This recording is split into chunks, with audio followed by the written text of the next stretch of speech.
এক শ্রেণীর আলেমের পরে যারা সবথেকে প্রথম জাহান্নামে যাবে তারা হচ্ছে এক শ্রেণীর মহিলা। বেশিরভাগ মহিলা জাহান্নামে যাবে তারা খালি গীবত করার কারণে। গীবত। আর দ্বিতীয় নম্বর হচ্ছে বেপরদা। আমরা মনে করেছি বোরকাটা পর্দা, আমরা মনে করেছি হিজাবটা পর্দা। না, হিজাব হচ্ছে শালীন পোশাক, বোরকা হচ্ছে বাধ্যতামূলক বাইরে যাওয়ার জন্য পোশাক, যেন কেউ না দেখতে পায় যেটা বাধ্যতামূলক যেতে হচ্ছে। নাম্বার 1, কাছের আত্মীয় মারা গেলে তুমি নিজেকে ঢেকে নিয়ে যেতে পারবে। কেমন ঢাকা? কুরআন বলছে ওয়াদরিব খুমুরিহিন্না আলা জুনুবিহিন, হে নারী তুমি পর্দা নির্ধারিত করো, তোমরা কোনোদিন ধর্ষিত হবে না, লাঞ্ছিত হবে না, বেইজ্জতি হবে না। জোরে বলুন সুবহানাল্লাহ। কোন মহিলা যদি বাইরে বেরোয় তাকে এমন কাপড় দিয়ে শরীর ঢাকতে হবে বাইরে থেকে যেন বোঝা না যায় এর শরীরের অঙ্গ পতঙ্গ কেমন। এটা নাম্বার 1। দ্বিতীয় নম্বর, যদি নিজের শরীর খুব অসুস্থ হয় তখন পর্দার সহিত ডাক্তারের কাছে যাবার অনুমতি আছে, ঢাকা দিয়ে ওইভাবে। তৃতীয় নম্বর, হজ ফরজ হলে ওইভাবেই পর্দার সহিত হজ করতে যাবে। কিন্তু বড় কষ্ট লাগে, আমাদের খালুরা ঘরে, খালারা বাজারে।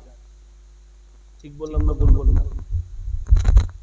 একটা খুব সূক্ষ্ম কথা বুঝাচ্ছি, 1 মিনিটের লেগে গায়ে লাগবে। লাস্টের কথাটা যখন বলবো তখন আপনারা বুঝতে যাবেন আমি কি বলতে চাই। যারা ব্রেলিয়ান আছেন তারা বুঝে নেবেন। সকালে এটা আলোচনা করবেন, ইয়াসিন সাহেব রাত্রে কি বললো এটা বার কর, এটা বার করবেন এক সূত্রটা।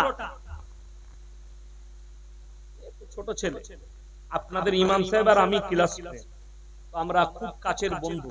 আচ্ছা, কাছের বন্ধু হলে ইয়ার কি হয় না? হয় না? আমি কেশপুর মাদ্রাসায় ঢুকেছিলাম, আমার সাথী এসেছিল দেখা করতে, হাফেজ মরগুব, কারি মরগুব আমার সাথে, রতনহাটিতে বাড়ি, মানে খুব বিছানার সাথে। আমি ওদের সঙ্গে এখনো মজাক করি, ওই রকমই ফোনেতে মজাক করে কথা বলি, তুতুকারি করে কথা বলি, যেরকম সাথী ছিল। তো এই কাছের ক্লোজ বন্ধু, আমি যদি তাকে জিজ্ঞেস করি ভাই তোর বইয়ের ব্লাউজের সাইজ কত, সম্পর্ক থাকবে না ছিন্ন হবে? সম্পর্ক ছিন্ন হয়ে গেল। কেন? তুমি এত বড় কথা বললে আমার বিবির জন্য, সম্পর্ক রাখলো না।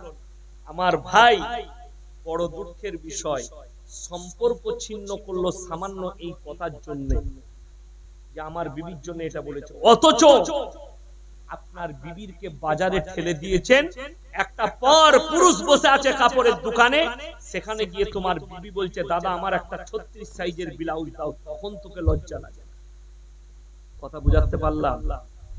মেয়েদের বাজারে যাওয়া হারাম, মেয়েদের বাজার করা হারাম, যাওয়া যাবে না। পুরুষের দায়িত্ব দেওয়া হয়েছে, কোরআনে আছে তোমার স্ত্রীকে তোমার জন্য খেতি বাড়ি করা হলো। জোরে বলুন সুবহানাল্লাহ। আমাদের দেশের ছেলেরা বউ যদি বলে তুমি কোথায় আছো, কেন বলে ব্লাউজ নেই আমার, ছায়া ব্লাউজ আনতে হবে, তুই উচিত টোটো করে যাবি, যা গিয়ে চলে। হারাম খোর, চায়ের দোকানে 3 ঘন্টা আড্ডা মারছে আর বউকে বলছে বাজারে চল যা তুই কাপড় কিনে নিয়ে। তোর বউ পালাবে না তা হুজুরের বউ পালাবে? কষ্টের বিষয় এটা, তুমি তোমার বউকে বাজারে ঠেলে দিয়েছো এই বেপরদাহির কারণে। দ্বিতীয় নম্বরটা শুনেলেন আমার মায়েরা খুব ভালো করে। আপনি বলছেন আমি মুমিন, ফজরের নামাজটা মসজিদে পড়লেন, ফজরের নামাজ পড়ে আপনি বউকে নিয়ে কেস করে যাবেন, না হলে মেদিনীপুরে ডাক্তার দেখাতে যাবেন, পেছনে বউকে বসিয়েছেন মোটরসাইকেলে, আপনার ফুল হাত শার্ট আর ফুল প্যান্ট, শরীর ঢাকা, আর পেছনে বউ শাড়ি পরে বসে আছে, পেটু বেরিয়ে আছে, পিটু বেরিয়ে আছে। হাদিস শরীফে আছে যারা নিজেদের, যে মহিলারা নিজের পেট পিঠ মাথা চুল খুলে পর পুরুষের সামনে ঘুরবে, আল্লাহ কিয়ামতের দিনে ওই অঙ্গগুলো আগুন দিয়ে ঢাকবে। আমরা সবাই নিজের স্ত্রীকে পর্দায় রাখবো, সকলে জোরে বলুন ইনশাআল্লাহ। হ্যাঁ, বিবির প্রয়োজনের জিনিস আপনি এনে দেন, আপনি এনে দেন। আমি কেন বলছি, আমি চ্যালেঞ্জ দিয়ে গেলাম এখানে, আপনি আমার বর্ধমান টাউনে আসুন, গলসি বাজারে আসুন, আমাকে চিনে না এরকম লোক খুব কমই আছে। যাদের হাতে অ্যান্ড্রয়েড মোবাইল আছে সে হিন্দু ভাই হোক আর মুসলিম ভাই হোক আমাকে চিনে। মোবাইল খুললেই আমাকে দেখতে পাবে, ইউটিউব ফেসবুক খুললেই আমাকে খুঁজে পাবে। আমার 70-80 হাজার জলসা ছুটছে ইউটিউব আর ফেসবুক, আমাকে খুললেই দেখতে পাবে, চিনে। কোন একটা দোকানে যদি আমার বর্তমান টাউন কিংবা গলসি বাজারে বলতে পারে ইয়াসিন সাহেবের স্ত্রী বোরকা পরে এসে একটা রুমাল কিনেছে, আমি মৌলভী শওকতের বেটা জীবনে আর বক্তব্য চ্যালেঞ্জ। সবাই নিজের বিবিদিকে পর্দায় রাখবো, সকলে জোরে বলুন ইনশাআল্লাহ। মেয়েদের হাদিস মানবেন না।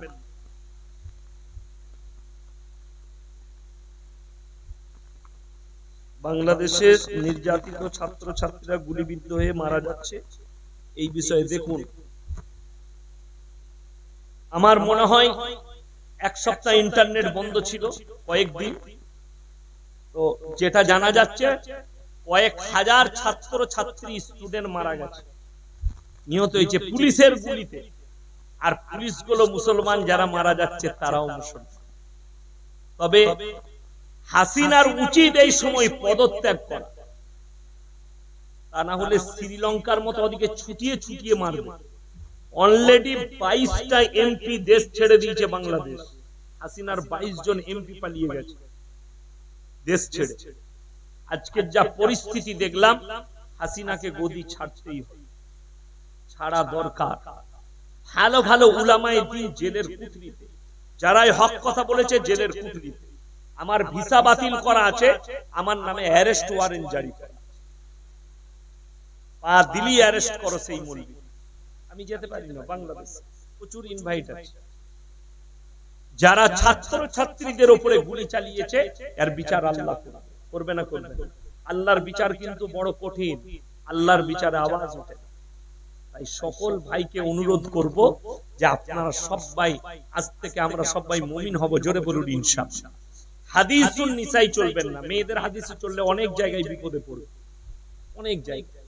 যেমন বিবাহ, মসজিদেই বয়ান করলাম আজকে কেশপুরে, যে মসজিদ আল্লাহর ঘর এত সুন্দর জায়গা, আপনাদের অনেকের জানা নাই, আলেমদিকে জিজ্ঞেস করবেন। রাসূল সাল্লাল্লাহু আলাইহি সাল্লামের যুগে, হযরতে উমরের যুগে, হযরতে আলীর যুগে, হযরতে উসমানে গনির যুগে, হযরতে আবু বকর সিদ্দিক রাদিয়াল্লাহু তাআলা আনহুর যুগে, সেই সাহাবীদের যখন খিলাফতের যুগ চলেছে, রাসূলের আমল থেকে মসজিদের ভেতরে নিকাহ হতো, মসজিদের ভেতরে বিচার হতো, মসজিদের ভেতরে ফয়সালা হতো। আজকে বিয়েটা যখন রাস্তায় গেছে, প্যান্ডেলে গেছে, সমস্ত হারাম কাজ আমাদেরকে ধরে ফেলেছে।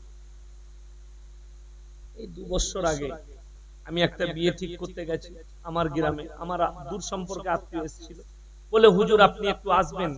আমি বললাম আমি আসরের পরে ক্লাস করে যাব, জলসা ছিল না, গেলাম, ডায়েরিটা নিয়ে গেলাম সাথে করে, ডেট ঠিক হবে। আমাকে বললে ফাল্গুন মাসের প্রথম সপ্তাহে দেখুন। আমি বললাম ভাই প্রথম সপ্তাহে শনিবার, সেদিন আমার কাছে জলসা আছে, ওই দিনে বিয়ে, আর রবিবার আপনার অলিমা হবে, সোমবার মেয়ে জামাইকে নিয়ে চলে আসবে।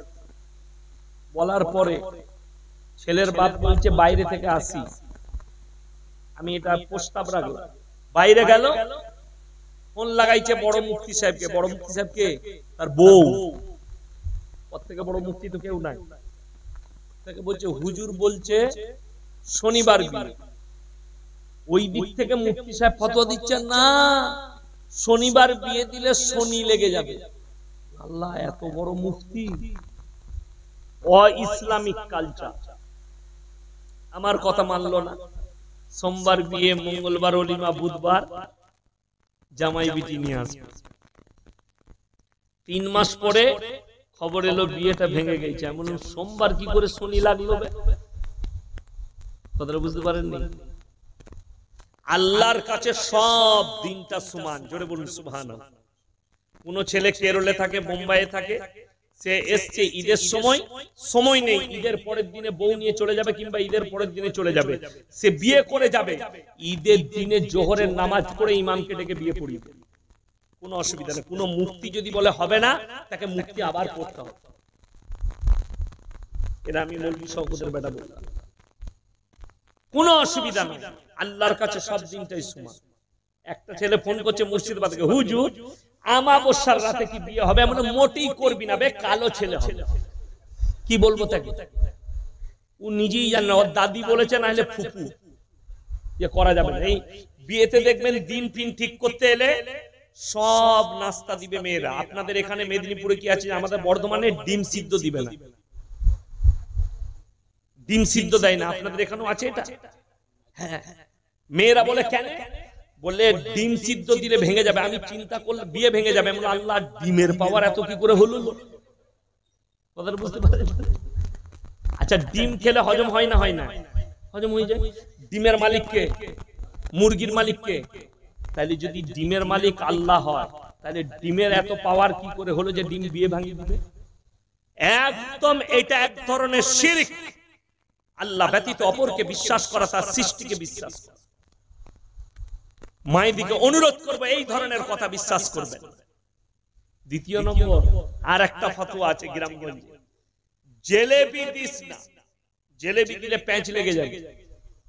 তো জেলেবিতে যদি বিয়েতে প্যাঁচ লাগে, জিলেপিতে যদি বিয়েতে প্যাঁচ লাগে, যে লোকরা জিলেপি ছাঁকছে তাদের বেটা বেটি তো জীবনে বিয়ে হবে না, সে তো প্যাঁচ মেরিয়ে বিয়ে হবে। এগুলো হচ্ছে কুসংস্কার, আমাদেরকে দূরে থাকতে হবে। তাই আমি বলবো, মায়েরা নামাজি হও, দিনদার হও, পর্দা পুশিদার মধ্যে এসো। আপনারা দিনদার হন, মুসল্লি হন। আল্লাহ আমাদের সকলকে কবুল করুক, আজকের রাত্রিকে কবুল করুক, আজকের জালসাকে আল্লাহ কবুল করুক। কাল আমার অনেক লম্বা সফর আছে, মাদ্রাসায় ক্লাস আছে, আপনারা দোয়া রাখবেন। আমাদের মাদ্রাসার একটা বিল্ডিং ভেঙে বিল্ডিং করছি, তারও কিছু কাজের লেগে আমি যাচ্ছি বাইরে। আল্লাহ যেন আমার সফরকে কামিয়াব করে, বলুন আমিন। আমার সফরকে আল্লাহ যেন আসান করেন, দোয়া রাখবেন। আমি আপনাদের জন্য দোয়া দিয়ে যাচ্ছি, আপনাদের আল্লাহ মঙ্গল করুক। আল্লাহ আপনাদের সকলের জানে মালে ইজ্জতে বরকত দেখ। যারা জলসা দিয়েছে, যে কচি কাচারা, আল্লাহ তাদের হায়াতে বরকত দেখ। আল্লাহ তাদের দ্বারা আরো কাজ লেখ। আপনারা দোয়া আমার জন্য রাখুন, আমি আপনাদের জন্য রাখি। ওয়ামা আলাইনা ইল্লাল বালাগ। আসসালামু আলাইকুম ওয়া রাহমাতুল্লাহি ওয়া বারাকাতুহু। সবাই দরুদ শরীফ পড়ুন, আল্লাহুম্মা সাল্লি আলা।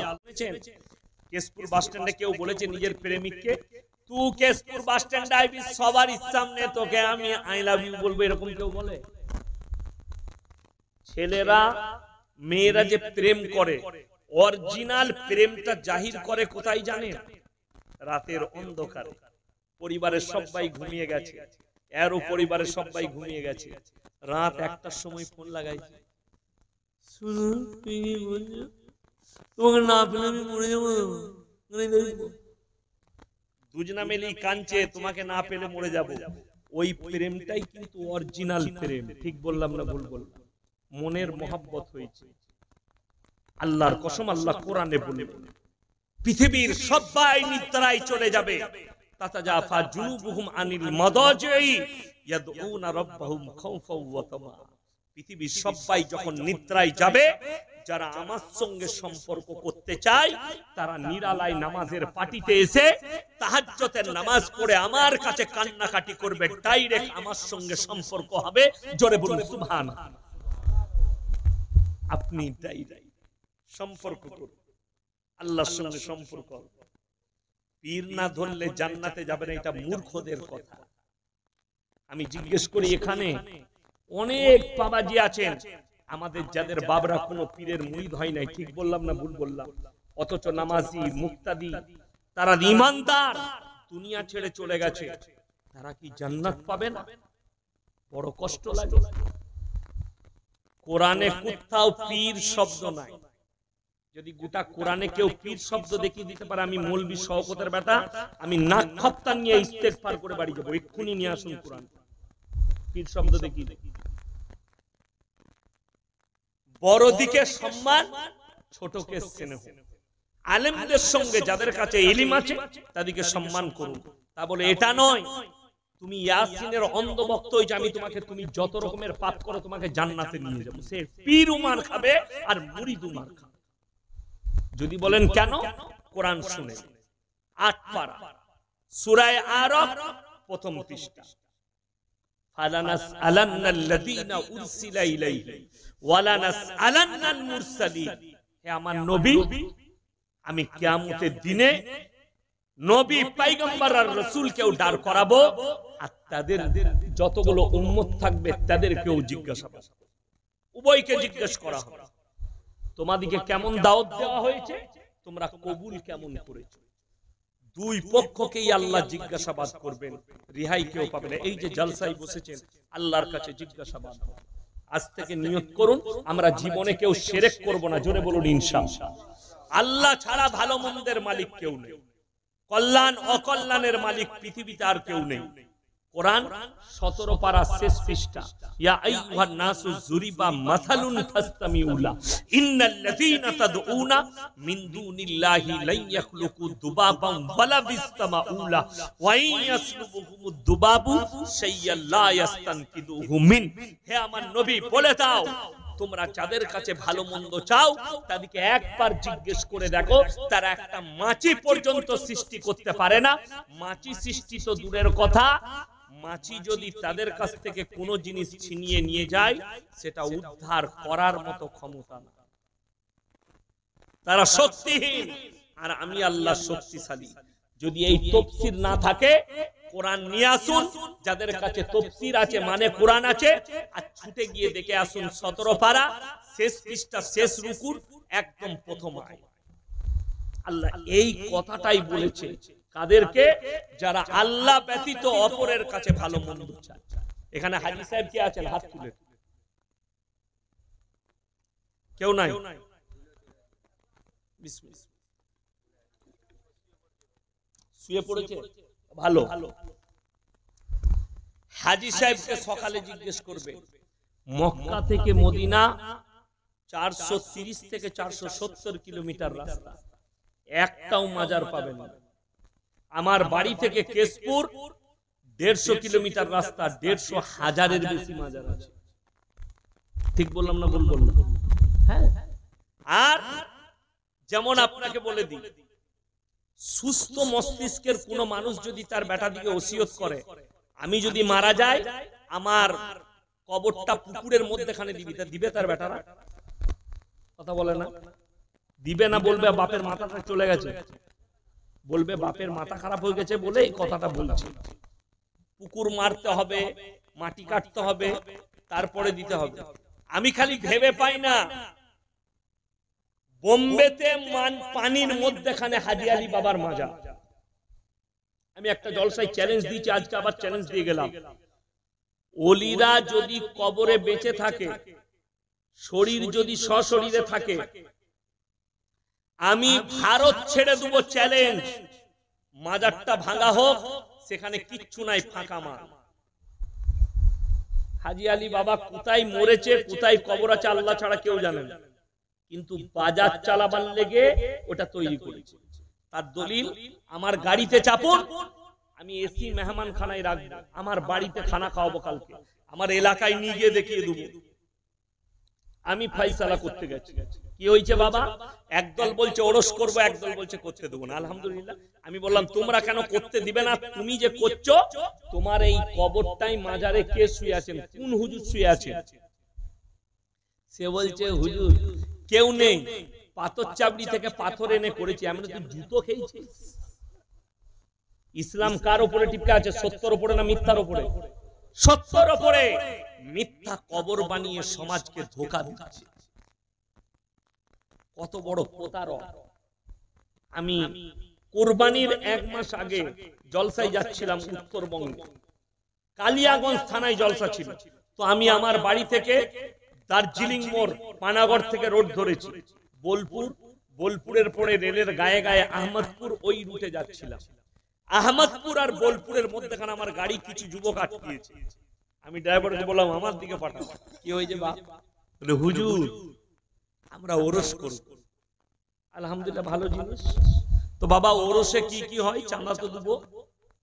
হুজুর অনেক লোককে তাবাররুক খাওয়াই, বিভিন্ন জেলার মানুষ আছে, বিহার ঝাড়খণ্ড থেকেও মানুষ আছে। এমন কি কি পাওয়া যায়? বললে এই মাজার অমুক বাবার মাজার, যেটা চাইবেন সেটাই মনের বাসনা কামনা পূরণ হয়। আমি তাহলে তো পুরা বুকা। বলে কেন হুজুর? তো গাড়ি দাঁড় করে চাঁদা তুলছিস কেন? বাবাকে গিয়ে বল ওরস করবো, বাবা টাকা দাও। তো এমনি হুচল দিয়ে দিবে। কথাটা বুঝতে পেরেছেন না পারেন? বলছে বাবার মাজারে সব পাওয়া যায়, আর তোকে ওরস করার লেগে টাকা দিতে পারছেন। রাস্তায় গাড়ি আটকিয়ে সব ধর্মের মানুষের কাছে টাকা নিয়ে হারাম করে ওরস করবে। আমি মৌলভী শওকতের বেটা ফতোয়া দিয়ে গেলাম, এটা যদি কোনো মুফতি কেটে দেয় আমি জীবনে আর মেদিনীপুরে জলসা করব না। কেউ যদি গাড়ি আটকে চাঁদা তুলে জলসা করে, সেই জলসা করা জায়েজ নাই শরীয়তে। কেউ যদি আপনার গাড়ি আটকে চাঁদা তুলে মসজিদ করে, সেই মসজিদে নামাজ হবে না। কেউ যদি ওরস করুক আর যাই করুক, চাঁদা তুলে করলে শরীয়তে জায়েজ নাই। গাড়ি আটকে করা যাবে না, তোর বাপের পয়সা নাই করতে হবে না। এই যে জলসা, এই জলসা যদি গ্রামের যুবকরা করুক আর গ্রাম কমিটি যারাই করুক, যদি জুলুম করে চাঁদা নেয়, এই জলসা করার থেকে না করা অনেক বেশি উত্তম। তুই গরিব না বড় লোক জানি না, গ্রাম থেকে তোকে 1000 টাকা চাঁদা ফেলানো হয়েছে, সে বেচারা খেটে খায়, লোকের দৌড়ে কাজ করে, তাকে জোর জবরদস্তি 1000 টাকা চাঁদা লিখে, ওই জলসা করা জায়েজ নাই শরীয়তে। এটা আমি বলে গেলাম। খুশি করে মন থেকে কেউ দিচ্ছে, দিনের কাজ মন থেকে হয়। মসজিদের চাঁদা আপনারা মন থেকে দিলেন না, আপনাদের কাছে কাড়া হলো? মন থেকে দিলেন, মহাব্বতে দিলেন যে আল্লাহর ঘরে দিচ্ছি আমার ফায়দার জন্য। এই জন্য আমার তৈবুর রহমান ভাইয়ের হাতে আপনারা টাকা দিলেন, বড় কষ্ট লাগে। এইভাবে যতগুলো মাজার আছে হারামখোররা গাড়ি দাঁড় করিয়ে চাঁদা তুলে তুলে ওরস করছে, যেটা শরীয়তে জায়েজ নেই। কষ্ট লাগে বলবে, বলবে বিরোধী মৌলবী, বলবে আমি কখনো বিরোধী নই। কেউ যদি কোনো মৌলবী দেখাতে পারে, খাজা মঈনুদ্দিন চিশতি রহমাতুল্লাহ আলাইহি তিনি লিখে গেছেন তিনার কিতাবে, আমি মরে যাওয়ার পরে আমার মাজার করবি, আমার মাজার করার পরে চাদর চড়াবি, সেখানে সিজদা করবি, সিন্নি দিবি, আর সেখানে তোরা যা পারবি ঢোল বাজনা গাঁজা সব চালাবি। আমি মৌলভী শওকতের বেটা জীবন আর জলসা করব না, কাল থেকে মাদ্রাসার ক্লাস করব। কোন মৌলভী যদি দেখাতে পারে কোনো অসুবিধা নাই, ডাকবেন, প্রশাসন রেডি করবে, মারামারি লয়, কোরআন হাদিসের দলিল দিবে। বড় কষ্ট লাগে। খাজা মঈনুদ্দিন চিশতি রহমাতুল্লাহ আলাইহি শুয়ে শুয়ে ভাবছে, কোন হারামখোরদের পাল্লায় আমার কবর পড়ে গেছে, যে দিন রাত খালি গাঁজা খাচ্ছে।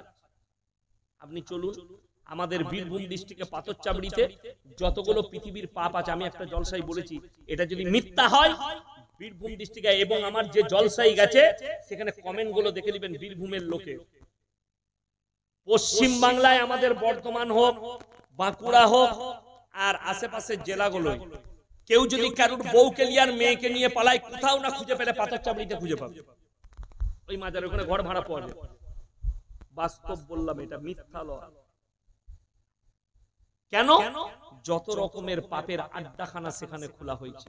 আপনারা বলুন, কবরস্থান পবিত্র জায়গা না নাপাক? পবিত্র জায়গা।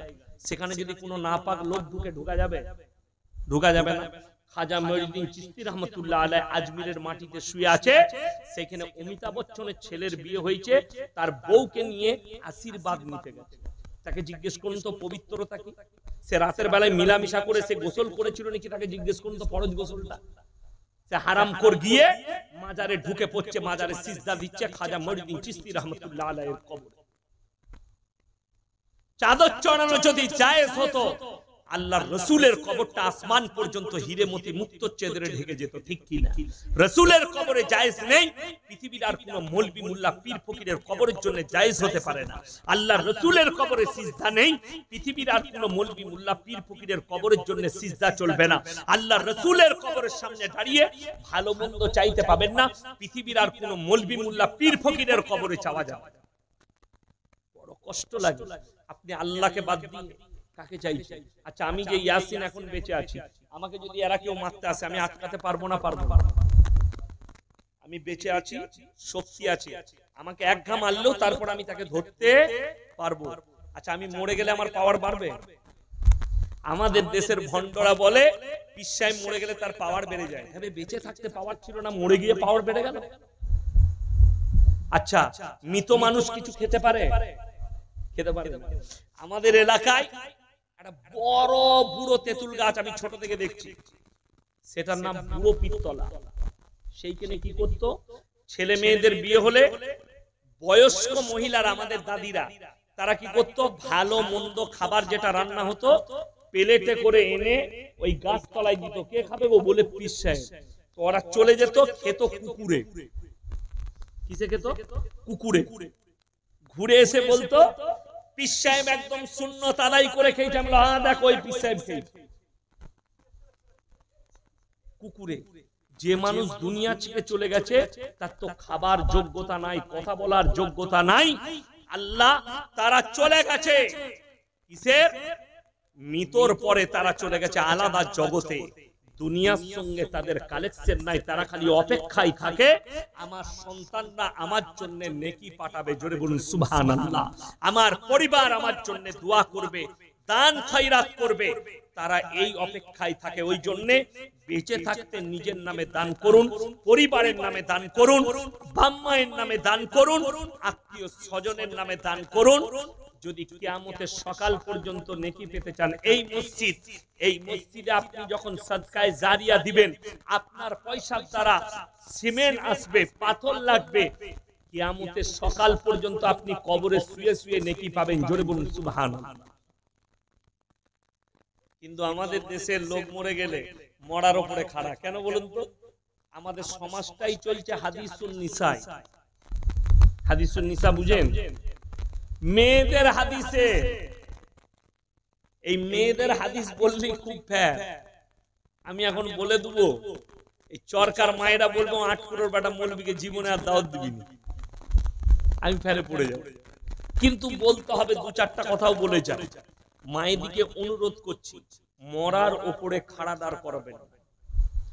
3টে কারণ ছাড়া হাদিসে আছে মেয়েরা বাড়ির বাইরে যেতে পাবে না। কটা বললাম? 3টে। নাম্বার 1, যদি তোমার নিকটতম আত্মীয় মারা যায়।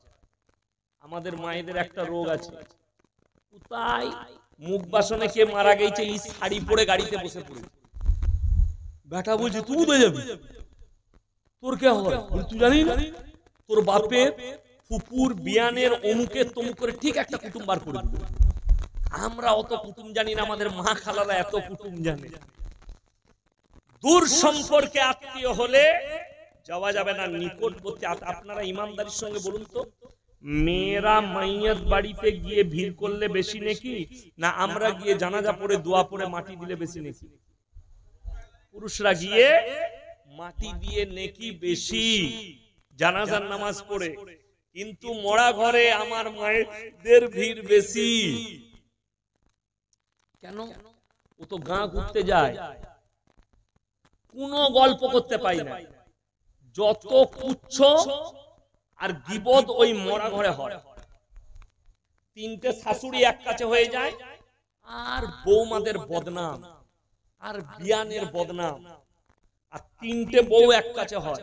আর দিয়ে ওরা শুরু করে কার? শাশুড়ি।